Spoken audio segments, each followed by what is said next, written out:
Dear students, in this video, we are going to discuss about electric field intensity due to a spherical shell.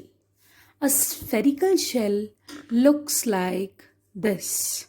Okay, here one hemisphere is enclosed in the other, and it is a kind of the smaller one is hollow and the content is over here.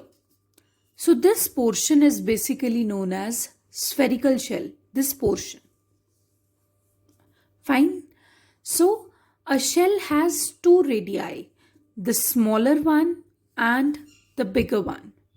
The smaller radius is the radius of the smaller hemisphere, and the bigger radius is the radius of the bigger hemisphere. So right now we are having a shell which is a thin spherical shell, so that its thickness is very small.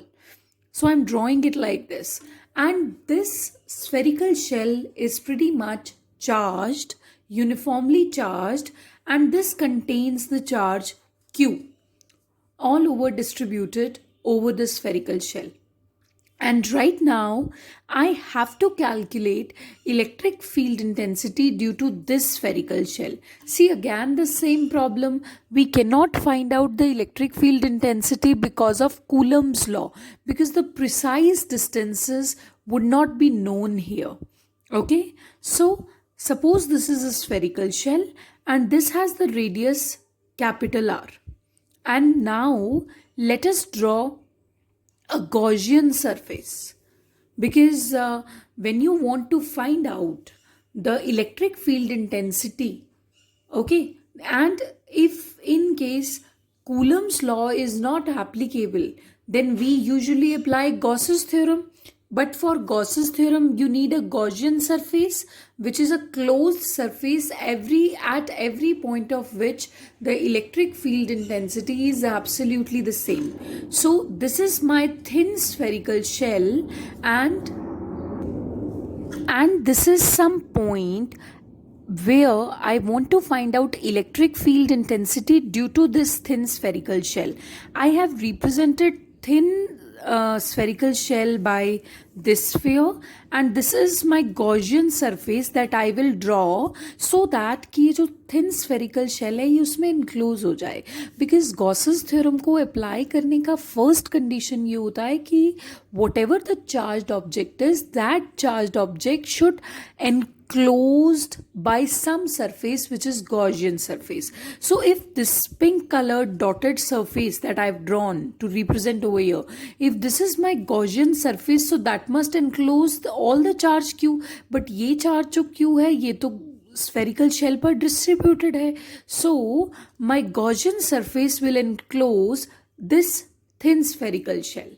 Okay, and the radius of the shell is capital R, and the radius of the Gaussian surface is small r.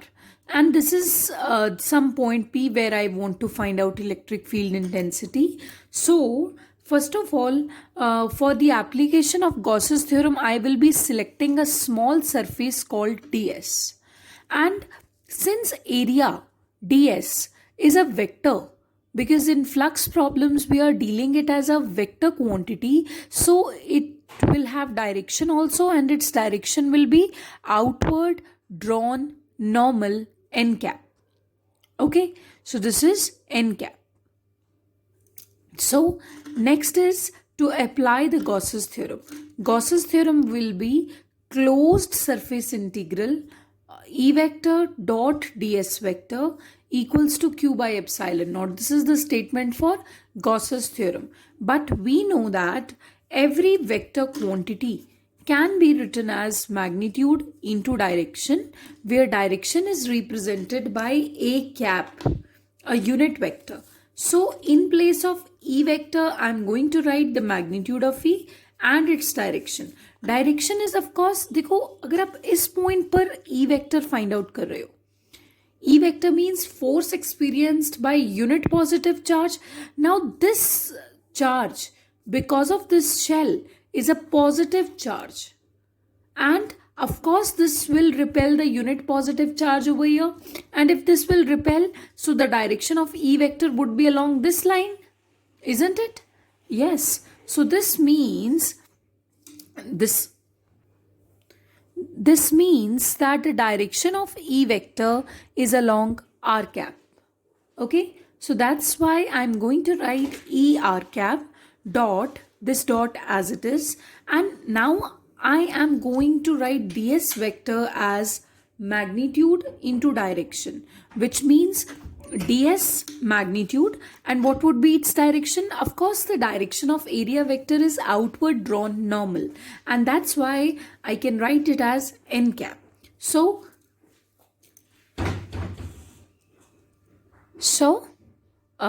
this ds n cap, and dot product is between two vectors only, so this becomes r cap dot n cap.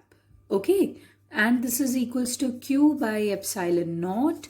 So r cap dot n cap, we know that dot product is a vector dot b vector, magnitude of a, magnitude of b multiplied by cos theta, where theta is the angle between a vector and b vector.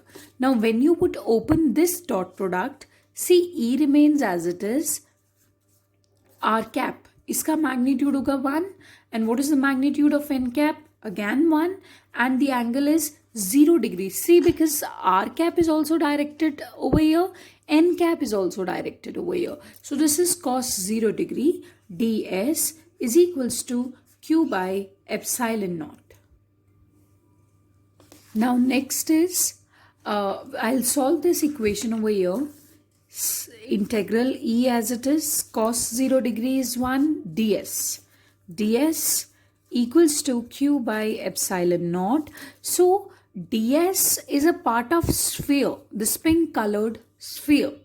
And when I am going to integrate it, I am going to have the closed surface integral, so that will give me the area of the sphere, which is absolutely equal to 4 pi r square, q by epsilon naught. So this becomes E is equals to q by 4 pi r square epsilon naught. So can you see that you have eventually found electric field intensity due to this spherical shell? Using Gauss's theorem, this is the electric field intensity due to the spherical shell. Now we will be discussing special cases of this derivation. So suppose case number 1 says that if the point where you want to find out electric field intensity lies on the shell itself. See, earlier what was happening, the point was point P, and what happened, its distance from the center of the shell was small r, and enclosing this point P, you had drawn a Gaussian surface, and then you carried out the discussion to find out electric field intensity due to this charged stuff at this point P. But suppose if this point P is not lying outside the shell, rather it is lying on the shell. Okay, so this point P shifts over here, like this is the point P on the shell. Now here you have to find out electric field intensity. तो क्या होगा? So basically earlier the electric field intensity was coming out to be Q divided by 4 pi r square epsilon naught. अभी small r वहाँ पे क्या था उस case में? Small r was the distance between the center of the shell and the point where you want to find out electric field intensity. But right now this small r will be reduced to capital R. कि अब तो distance between center and point P is capital R. Okay, so in this case, what will be the electric field intensity? E is equals to Q divided by 4 pi capital R square epsilon naught. Okay, so this is the electric field intensity. Now, next case is what will happen if the point P lies inside the shell. अगर ये point inside the shell है, तो So you have seen that the shell is hollow from inside. If the shell is hollow from inside, that means charge जो है वो बाहर है और यहाँ पे hollow है. So, if this point P is lying inside, it is lying in the hollow region where there is no charge because the charge is concentrated over here. Okay, so this clearly means कि यहाँ तो कोई charge ही नहीं है. अगर इस point P को आप इनक्लोज करने के लिए you will draw a Gaussian surface. So Gaussian surface is right now containing no charge. Okay and if it is containing no charge तो मैं गॉस थ्योरम कैसे अप्लाई करूंगी. Gauss theorem is E vector dot d s vector is equals to q divided by epsilon naught. अभी q का value is zero है. Q is equals to 0 since there is no charge enclosed. This means Gauss theorem cannot be applied. This means that this reduces to 0, which means electric field intensity is 0 inside the shell. It has a very, very deep meaning. See, electric field intensity means force experienced per unit charge. If it is coming out to be 0, this means कोई force experience नहीं हो रहा है, which means, see, if you have a spherical shell over here and this spherical shell is charged, and if you would keep a unit positive charge anywhere inside this shell, तो वो कोई force experience करेगा ही नहीं. Actually क्या होता है, because of electric field charge experiences some force and that force is equals to F vector equals to q times E vector. But when the unit positive charge is kept inside the shell, it practically experiences no force because that's what you have proven just now by the help of Gauss's theorem. And when that point P is lying outside the shell, of course this unit positive charge will experience a force and that will be given by this amount. And what else? If that unit positive charge is kept over here, over the surface of spherical shell, तब भी वो force experience करेगा. And you know that when the denominator is lesser, the result is more. So now what is less, small r or capital R? This is small r and this is capital R. Of course capital R is less. So if this is less, this means denominator is less, this means electric field intensity is more, and here electric field intensity is less. इसका मतलब जब भी आप एक shell की वजह से electric field intensity find out करोगे तो उसका सबसे ज़्यादा मैग्नीट्यूड शेल के ऊपर ही किसी लाई करते हुए पॉइंट पर होगा. And when that point is inside the shell, तो electric field intensity का magnitude minimum होगा. So you need to keep these things in mind, that in this derivation we had a thin spherical shell and we wanted to find out electric field intensity due to that thin spherical shell. Okay, so that thin spherical shell was having some charge. See, of course we cannot do this by Coulomb's law. I'm making it recall. Okay, so electric field intensity is force per unit charge, but force भी तो Coulomb's force है, which you cannot apply over here because you don't know the precise distances. So in this case we take help from Gauss's theorem.